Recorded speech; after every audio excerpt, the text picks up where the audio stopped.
जुमेरात का दिन आता है तो अल्लाह के फरिश्ते जमीन पर तशरीफ लाते हैं जिनके पास चांदी के कागज और सोने के कलम होते हैं, और ये फरिश्ते जुमेरात और जुमा के दिन दुरूद पाक की कसरत करने वालों के नाम तहरीर करते हैं। और जैसे ही सूरज आज डूबेगा, जुमेरात है आज, तो जुमे की रात शुरू हो जाएगी। और ताजदार मदीना सल्लल्लाहु अलैहि वसल्लम ने इरशाद फरमाया, जो शख्स जुमा के दिन आप सल्लल्लाहु अलैहि वसल्लम की जात पर 100 बार दुरूद पाक पढ़ेगा, अल्लाह उसे कयामत के अंधेरे में ऐसा नूर अता फरमाएगा कि वो नूर अगर सारी मखलूक में तकसीम कर दिया जाए तो सबके लिए काफी हो जाएगा। तो अल्लाह पाक हमें रोजाना और बिलखुसूस जुमेरात और जुमा के दिन दुरूद पाक की कसरत करने की तौफीक नसीब फरमाए। रसूल बरकत के लिए एक बार दुरूद पाक पढ़ लीजिए। अल्लाहुम्मा सल्ली अला सय्यिदिना व मौलाना मुहम्मदिन अदद मा फी इल्मिल्लाहि सलातन दाइमतम बिदवामि मुल्किल्लाह। मेरी जो बहनें जिन तक मेरी आवाज़ पहुंच रही है उनसे भी गुजारिश है कि आप निहायत तवज्जो फरमाएं, और खुसूसन गुफ्तगू ऐसी है कि जो हम सब के लिए इंशाअल्लाह मुफीद होगी। शाबानुल मुअज्जम का महीना जारी व सारी है, और 3 अहादीस के मफाहिम में अर्ज करता हूं। हजरत आयशा रदी अल्लाह ताला अन्हा फरमाती हैं, शाबानुल मुअज्जम में बसा औकात ऐसा होता कि नबी पाक सल्लल्लाहु अलैहि वसल्लम तसलसल से रोजे रखते, यहां तक कि शाबान के रोजों को रमजान से मिला दिया करते थे। और दूसरी हदीस पाक में हजरत आयशा रदी अल्लाह ताला अन्हा फरमाती है, मैंने अर्ज की, या रसूल अल्लाह सल्लल्लाहु अलैहि वसल्लम, जितनी कसरत से आप शाबान में नफली रोजे रखते हैं और बकिया महीनों में इतने एहतमाम से रोजे नहीं रखते, इसकी वजह क्या है? जावेद कुरैशी साहब के साले सवाब के लिए आने वालों सुनिए, मेरे आका ने फरमाया, आयशा, रजब और रमजान के बीच जो महीना है, मेरी उम्मत इसकी अहमियत से गाफिल है। इस महीने में लोगों के अमाल उठाए जाते हैं, और मैं कसरत से रोजे इसलिए रखता हूं कि जब मेरा नाम अमाल उठाया जाए तो मैं मोहम्मद रोजे से हूं। और उसामा बिन जैद, ये तीसरी हदीस पाक, उसामा बिन जैद रदी अल्लाह ताला अन्हो, आपने अर्ज की, या रसूल अल्लाह सल्लल्लाहु अलैहि वसल्लम, जिस कदर कसरत से आप शाबान में रोजे रखते हैं और किसी महीने में नफली रोजे नहीं रखते, हुजूर इतना आपको महबूब है। तो फरमाया, ए उसामा, इस शाबान में मरने वाली हर जान को अल्लाह लिख देता है, और मैं चाहता हूं मेरा वक्त रुखसत आए तो मैं रोजेदार हूं। मेरे भाइयों, मैं आपकी तवज्जो की तरफ जाना चाहता हूं। 14 शाबान दिन गुजरेगा, रात आएगी 15वीं शाबान की, वो है शब्बे बरात।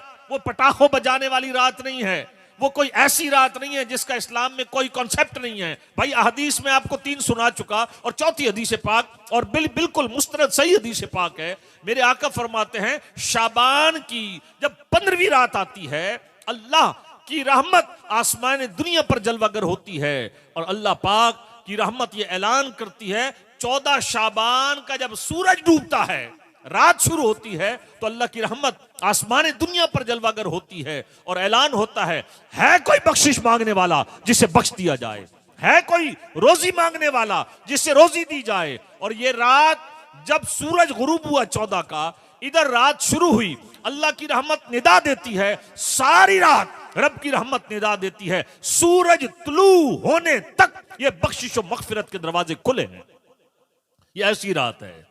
और गौसे पाक रहमतुल्लाह अलैह से मंसूब एक किताब है, और अहले इल्म हजरात में ये बड़ी मशहूर किताब है, गुनियतुत तालिबीन। उसमें लिखा है, इस रात हजरत इज़राइल अलैहिस्सलाम को मरने वालों की फहरिस्त दे दी जाती है। याद रखिएगा, जिंदगी की सांसें गिनी हुई हैं। वलन युअख्खिरुल्लाहु नफ्सन इज़ा जाअ अजलुहा वल्लाहु खबीरुम बिमा तअमलून। अल्लाह हरगिज किसी जान को मोहलत नहीं देता जब उसका वक्त आ जाए। अगली बात भी बड़ी काबिल गौर है, गौर कीजिएगा। फरमाया, वल्लाहु खबीरुम बिमा तअमलून, और अल्लाह को तुम्हारे सब कामों की खबर है, सब कामों की, तन्हाई के कामों की भी खबर, जलवत में, खलवत में, रात में, दिन में, जो कुछ हम कर रहे हैं, जो देख रहे हैं, जो बोल रहे हैं, जो सोच रहे हैं, अल्लाह को हमारे सब कामों की खबर है। तो मौत का वक्त तो मुअय्यन है, फिर ये शब बरात लिस्ट किस चीज की जाती है? तो बुजुर्गों ने लिखा कि इस रात नेक्स्ट ईयर मरने वाले तमाम लोगों की फहरिस्त हजरत इजराइल को थमा दी जाती है, यानी डेथ वारंट जारी हो जाते हैं कि आइंदा साल किस किस की रूह कब्ज होनी है। और गौसे पाक रहमतुल्लाह लिखते हैं, फरमाते हैं कि ये वो रात है कि आप लिखते हैं इसके मुतालिक कि बहुत से लोगों के कफन धुलकर तैयार होते हैं और कफन पहनने वाले दुनिया के लाहो लाभ में खेल कूद में जो है वो मशगूल होते हैं। फरमाया बहुत सी कब्रें खुद कर तैयार होती हैं और कब्रों में दफन होने वाले दुनिया की रंगीनियों में गर्क होते हैं। तो मेरे भाइयों, वो आने वाली रात। अब आइए मैं अपने बयान का वो आखिरी हिस्सा शुरू करने लगा हूं कि वो अजीम रात, इसको समझें। ये बाज लोग नई जनरेशन को गुमराह करते हैं। वो कहते हैं जी हिंदुस्तान से थे हम इकट्ठे, हिंदू दिवाली मनाते थे, मुसलमानों ने शब बारात निकाल ली। अभी 4 हदीस तो मैंने आपके सामने बयान की। मजीद डिटेल चाहें नूर आलम भाई से व्हाट्सएप नंबर लीजिएगा, मैं पूरा इंशाल्लाह किताबों का रेफरेंस और पूरा रिसाला आपको इंशाल्लाह व्हाट्सएप कर दूंगा पीडीएफ में, खर्चा भी आपका नहीं होगा। बहरहाल कहने का मकसद यह है, शब बारात अहम रात 14 का दिन जब गुजरेगा, यह है जुमा, एक जुमा है कल, एक नेक्स्ट जुमा, अगला 14 का जुमा आएगा। जैसे ही सूरज गुरूब होगा, पिछले साल का रजिस्टर क्लोज। अब आ गई शब बारात, 15 शाबान का दिन शुरू होगा, नए साल के रजिस्टर्ड की ओपनिंग डे का फर्स्ट डे। तो इसमें चाहिए, खवातीन को बड़ा इसमें शौक होता है, जिससे बन पड़े 14 का रोजा रखें, जिससे बन पड़े 15 शाबान का रोजा रखें। फायदा क्या होगा? उलमा ने लिखा 14 का रोजा रखेंगे, आपके अमाल का आखिरी दिन होगा उस साल के, तो जब फरिश्ते रजिस्टर क्लोज करेंगे तो वो लिखेंगे आज ये रोजे से था। 15 शाबान का रोजा रखें ताकि पहले दिन जब आपके अमाल नामे का आए तो उसमें लिखा जाए कि आज ये रोजे से है, कल था, आज है। और रोजा वो इबादत है कि अल्लाह फरमाता है इसका अजर, इसका बदला, इसका इनाम मैं खुद हूं।